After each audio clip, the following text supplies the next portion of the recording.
just coming off of 2 full days of ice climbing in the White Mountains of New Hampshire.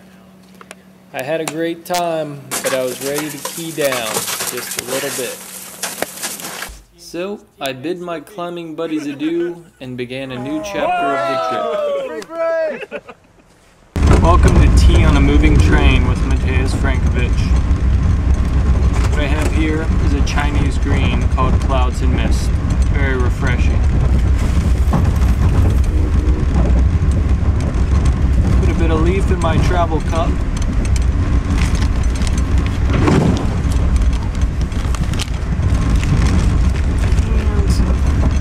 Thermos, hot water, simplify things. 180 degrees.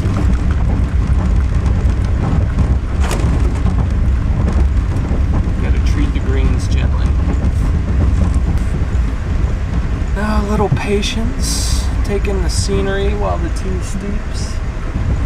Longest covered bridge in the United States, right there.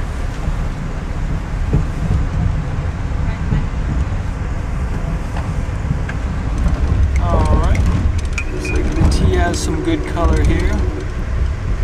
Pull the strainer. A little gingerbread cake from the last town. Salud.